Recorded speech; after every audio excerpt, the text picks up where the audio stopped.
kita bersama-sama mengikrarkan pengakuan iman rasuli. Aku percaya kepada Allah, Bapa yang Maha Kuasa, Khalik langit dan bumi, dan kepada Yesus Kristus, Anaknya yang tunggal, Tuhan kita, yang dikandung daripada Roh Kudus, lahir dari anak darah Maria, yang menderita sengsara di bawah pemerintahan Pontius Pilatus, disalibkan, mati dan dikuburkan, turun ke dalam kerajaan maut. Pada hari yang ketiga, bangkit pula dari antara orang mati, naik ke surga, duduk di sebelah kanan Allah, Bapa yang Maha Kuasa. Dan dari sana ia akan datang untuk menghakimi orang yang hidup dan yang mati. Aku percaya kepada Roh Kudus, gereja yang kudus dan am, persekutuan orang kudus, pengampunan dosa, kebangkitan orang mati, dan hidup yang kekal. Amin. Shalom Bapak Ibu yang terkasih di dalam Tuhan. Kita bersyukur pada pagi hari ini Tuhan memberikan kita waktu kembali, kesempatan di dalam anugerah Tuhan. Kita mau sama-sama meninggikan Dia. Kita mau sama-sama memuji, memuliakan nama Tuhan. Karena kita tahu Tuhan kita adalah Tuhan yang baik. Mari Bapak Ibu yang terkasih di dalam Tuhan, kita sama-sama masuk di dalam hadirat Tuhan. Kita membangun satu ibadah yang menyenangkan hati Tuhan.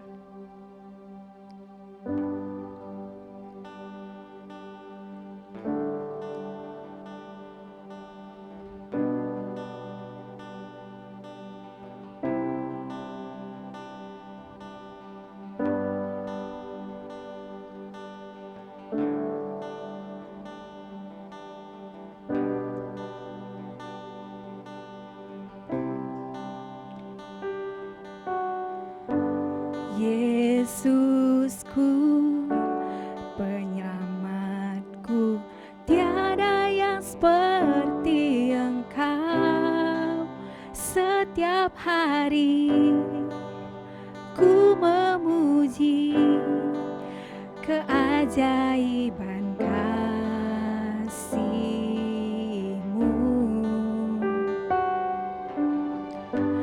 Penghibur,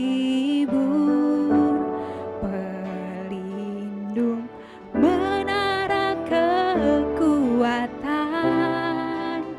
Biarlah semua yang bernafas tak berhenti menyembah-Mu.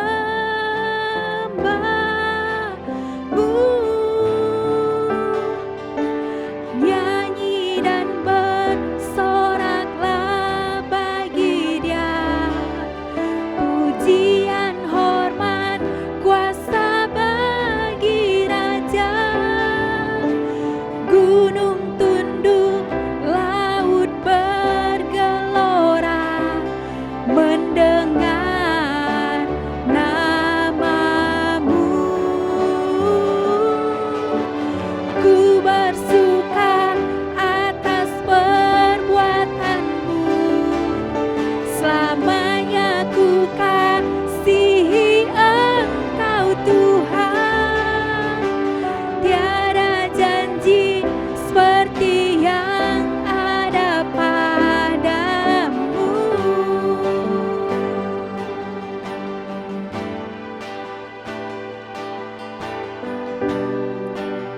Mari sama-sama katakan penghibur, pelindung. Penghibur, pelindung, menara kekuatan. Biarlah semua yang bernafas tak berhenti menyembah-Mu.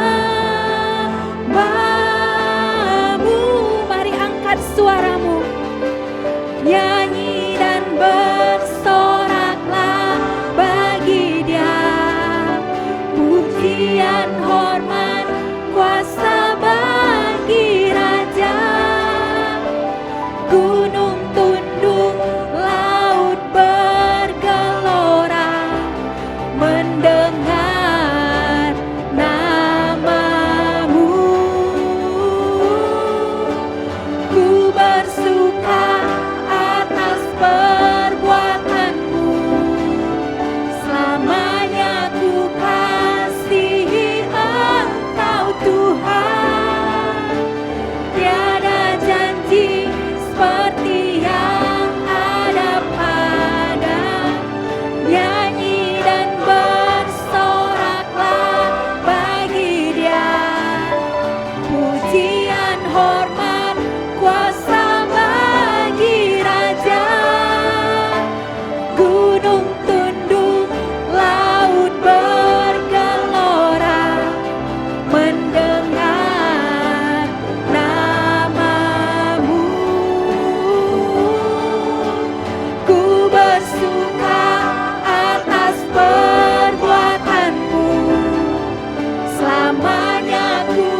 kepadamu ya Tuhan.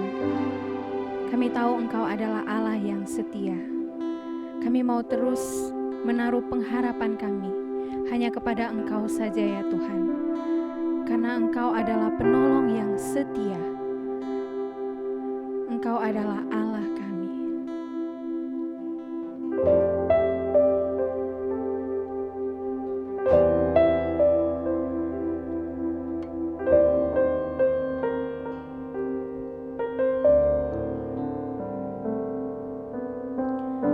Musim akan selalu berganti, kasih Tuhan tetap abadi, tak akan berubah sampai selamanya. Ku tetap percaya, ku yakin Tuhan memberkati, ku yakin Tuhan melindungi. Burung di udara Tuhan pelihara karena kasih-Nya. Tuhan selalu menolongku, selalu menjagaku. Sehelai di rambutku tak akan terjatuh tanpa seizin-Mu. Tuhan selalu menolongku, selalu menjagaku. Dia mengenyangkanku dan peliharaku seumur hidupku.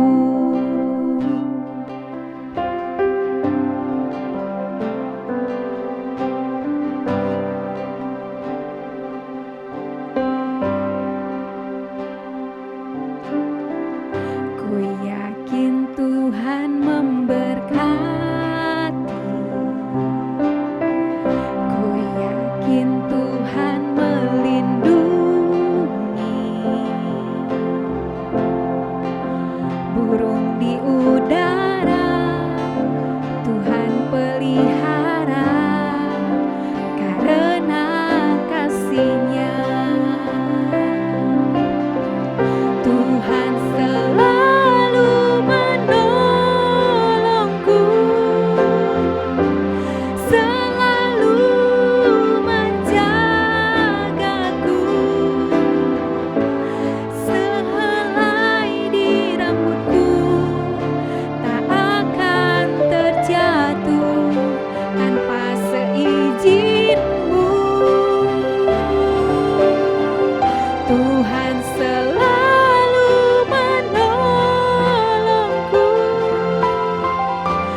Selamat pagi saudara-saudara yang kekasih, saudara-saudari dari gereja Mu'an.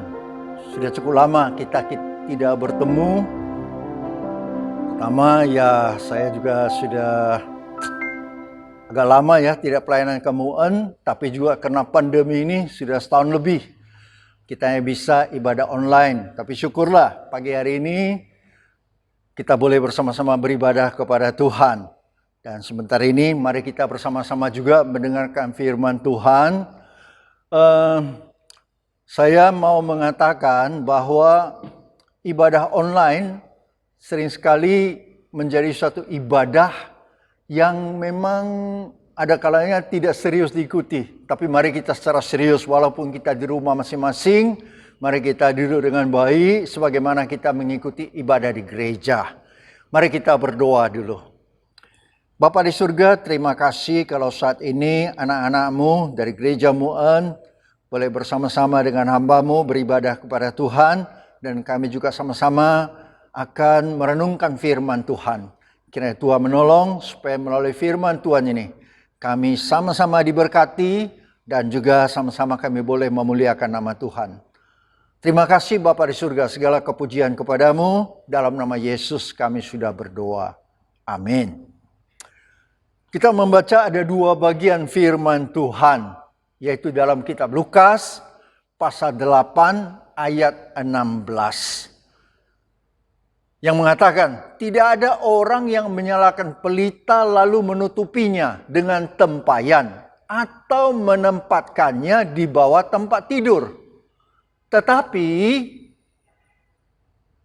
ia menempatkannya di atas kaki dian, supaya semua orang yang masuk ke dalam rumah dapat melihat cahayanya. Kemudian pada bagian yang lain, yaitu Lukas juga, pasal 11 ayat 33. Dikatakan tidak seorang pun yang menyalakan pelita, lalu meletakkannya di kolong rumah atau di bawah gantang, melainkan di atas kaki dian, supaya semua orang yang masuk dapat melihat cahayanya. Saudara-saudari kekasih, hari ini kita ambil satu tema, yaitu pelita yang menerangi.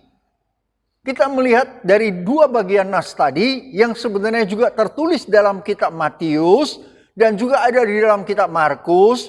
Ini adalah sebuah perumpamaan Tuhan Yesus tentang diri kita yang adalah pelita. Karena kita ini adalah terang. Yesus mengatakan bahwa kita ini adalah pelita yang harus menerangi. Tetapi sering sekali kita ini yang adalah pelita ini dihalangi untuk menerangi. Ya, apa yang menghalanginya? Bisa situasi atau posisi. Inilah yang digambarkan oleh Tuhan Yesus. Tentu saja ketika kita melihat bahwa perumpamaan yang disampaikan Tuhan Yesus bukan berarti bahwa ada beberapa benda yang disebutkan Tuhan Yesus seperti tempayan, gantang. Saya yakin bukan karena Tuhan Yesus melihat benda itu ada di situ maka dia menyebutkan benda ini. Tetapi tentu ada makna tersendiri ketika Yesus menyebutkan gantang, tempayan, kemudian apalagi tempat tidur atau kolong rumah. Ada makna tersendiri. Tentu saja bukan seperti, ya saya tahu ada suku bangsa, ada suku ya, yang memberi nama kepada anaknya, yaitu sesuai dengan ketika sang ibu melahirkan anaknya, apa yang dia lihat, bisa anaknya dinamakan dengan benda itu. Mungkin dia melihat ada lampu, maka anaknya dikasih nama si lampu. Atau dia melihat ada kursi, maka anaknya dinamakan si kursi. Nampak jendela, anaknya dinamakan jendela. Tapi saya yakin, Yesus ketika mengatakan perumpamaan ini, bukan kebetulan dia melihat benda itu. Lalu, kalau kita mengatakan bahwa kita perlu menerangi. Menerangi itu mempunyai akibat kepada orang lain dan kepada diri kita sendiri. Kepada orang lain, ketika kita adalah pelita yang menerangi, berarti orang lain melalui kita bisa melihat kasih Tuhan, bisa melihat kemuliaan Tuhan melalui diri kita. Atau dengan kata lain, hidup kita adalah saksi bagi Tuhan. Kalau kita adalah pelita yang menerangi. Kemudian itu juga bagi diri kita. Kalau kita adalah pelita yang menerangi, maka diri kita bisa melihat begitu banyak hal dari Tuhan. Seperti kasih-Nya, anugerah-Nya, kuasanya, kebenarannya, dan banyak lagi. Karena itu, sebagai pelita, ketika kita adalah pelita yang menerangi, kita menerangi orang lain, tapi kita juga menjadi pelita bagi diri kita untuk menerangi kita melihat akan bagaimana Tuhan terhadap kita. Karena itu beberapa penghalang ini yang menjadi penutup pelita itu harus disingkirkan. Tentu saja kita katakan tadi bahwa ada 4 benda yang kalau kita baca dari atas tadi. Benda apa itu? Pertama, tempayan. Jangan dibawa tempayan. Tempayan itu kita tahu ya, itu bimpun ya. Bahasa Oke bimpun. Atau ya kalau kita lihat dalam Yohanes pasal 2 itu mengenai pernikahan di Kana, tempayan itu adalah suatu wadah ya. Kemudian juga kedua, jangan di bawah tempat tidur. Lalu ketiga, jangan di bawah kolong rumah. Dan terakhir, jangan di bawah gantang. Saudara-saudara yang kekasih, tempayan kita katakan adalah suatu wadah yang bisa diisi banyak sekali. Apapun bisa masuk di dalam tempayan itu. Dan kalau tempayan itu kosong. Dan kalau untuk menutup pelita berarti tempayan itu kosong. Tempayan itu juga bisa bersuara nyaring. Bergaung dia. Kalau kita pikirkan apa maksudnya ini dengan tempayan. Sepertinya. Jangan meletakkan pelita kita di bawah ketamakan. Jadi kita jangan dibawa ketamakan. Apakah tamak besar atau tamak kecil. Jangan dibawa ketamakan. Karena orang yang tamak apapun mau dia. Semua disikat. Karena ketamakan. Tapi juga tempayan itu juga bisa melambangkan kesombongan, keangkuhan. Bersuara besar. Tetapi isinya sebenarnya kosong. Jadi ini tidak bisa kita menyinari, pelita kita tidak bisa bercahaya, bersinar. Kalau di bawah ketamakan, di bawah kesombongan. Yang kedua, kita melihat benda apa itu?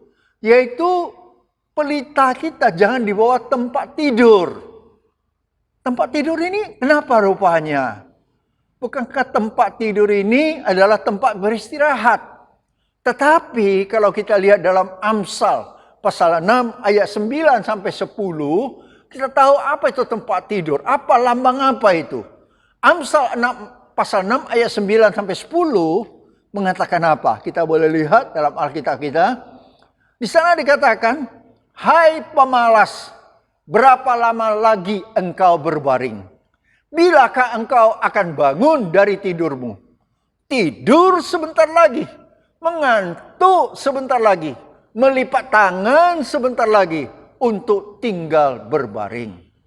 Saudara-saudari kekasih, tempat tidur itu adalah lambang kemalasan sebenarnya. Memang ada waktunya kita bisa bermalas, bisa. Saya juga kadang-kadang bisa bermalas-malas sebentar, ya. Tetapi jangan kebanyakan bermalas. Dengan kata lain, kita perlu menjadi orang yang rajin. Rajin. Di mana saja pun kita rajin. Dan saya pikir rajin adalah memperkenankan hati Tuhan.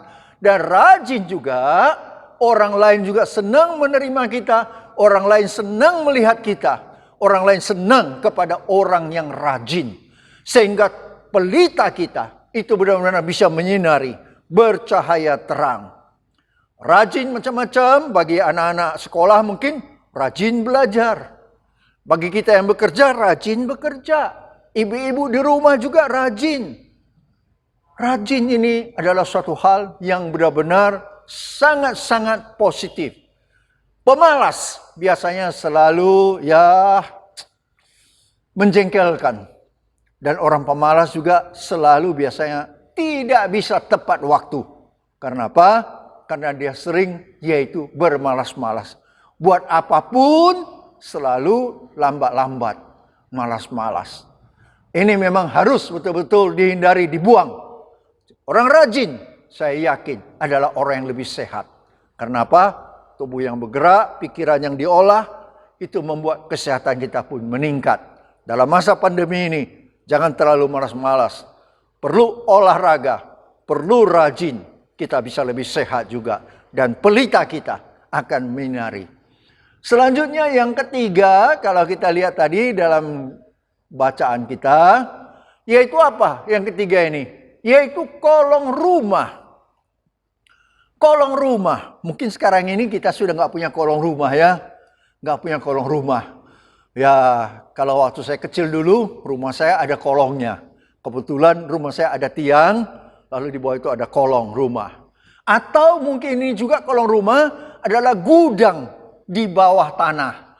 Di tempat yang paling rendah, gudang. Itu adalah, yaitu yang dikatakan kolong rumah.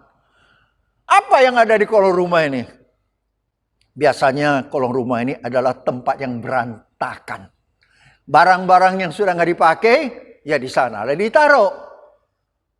Barang-barang yang memang sudah berkarat dan tidak mau dipakai.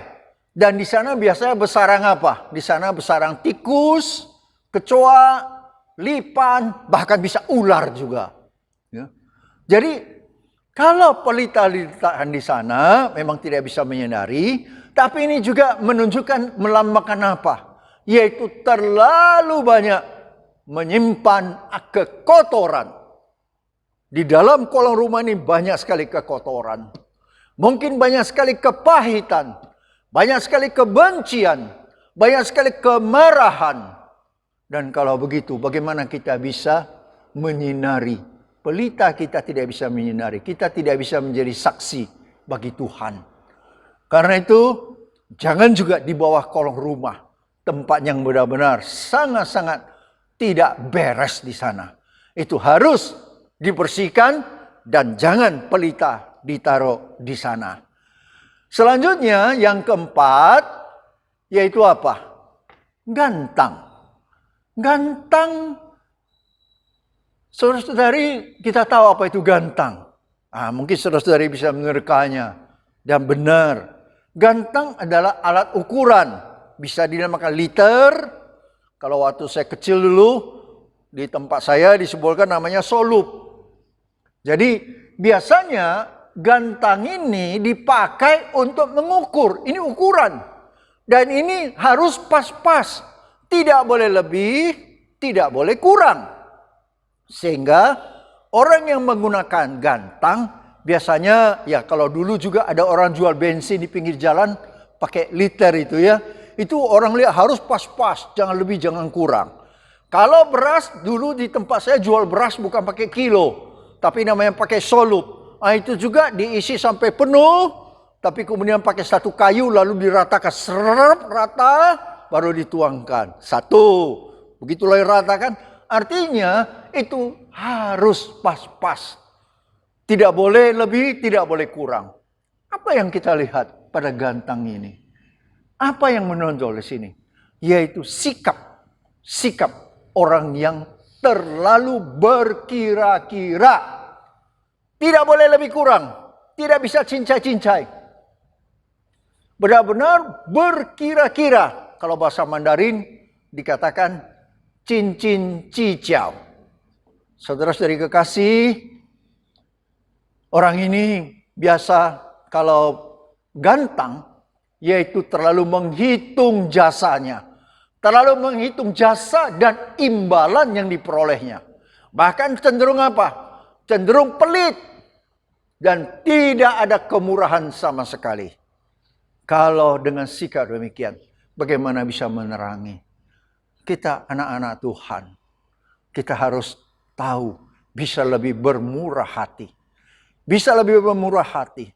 Juga tidak selalu sedikit-sedikit tersinggung. sedikit-sedikit tersungging katanya, tersinggung. Ya. Kita bisa, ya sudahlah, ya kan, ya memaafkan, ya. Dan kemudian kalau kita merasa bersalah, kita minta maaf. Pokoknya lebih-lebih kurang lah. Bahasa Hokkien bilang, ya kita cincai sedikit. Jangan harus seperti ganteng yang memang sangat-sangat berkira-kira. Dengan menyingkirkan hal-hal yang kita sebutkan di atas, maka kita meletakkan pelita kita di atas kaki Dian. Artinya, hidup kita adalah kesaksian bagi Tuhan. Demikian saudara-saudari, kiranya Tuhan memberkati kita dan mari kita bersama-sama tetap menjaga pelita kita itu. Tetap bercahaya, tetap bersinar dan menyinari dan jangan meletakkan pada hal-hal yang kita sebutkan di atas. Tuhan memberkati. Mari kita berdoa. Bapa di surga, kami berterima kasih Tuhan. Kalau melalui firman Tuhan kami diingatkan untuk beberapa hal supaya kami boleh sungguh-sungguh bersaksi bagi Tuhan, menyinari di tengah kegelapan dunia. Tuhan memberkati setiap kami dan memimpin hidup kami. Terima kasih Bapa. Dalam nama Yesus kami sudah berdoa. Amin. Baik saudara-saudara yang kekasih, kita akan menutup ibadah kita. Mari kita sama-sama mengucapkan doa Bapa kami dalam bahasa Mandarin. 我们一起来念主祷文。我们在天上的父，愿人都尊父的名为圣，愿父的国降临，愿父的旨意行在地上，如同行在天上。我们日用的饮食，今日赐给我们，赦免我们的罪，如同我们赦免得罪我们的人，不叫我们遇见试探，拯救我们脱离凶恶。因为国度、权柄、荣耀，全是父的，直到永远。Amin. Mari kita mohonkan berkat dari Tuhan.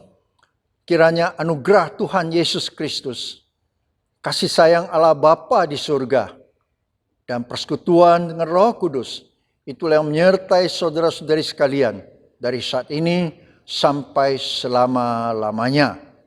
愿我主耶稣基督的恩惠、天父上帝的慈爱、圣灵的感动交通，常与你们弟兄姐妹们同在，从今时直到永远。阿们。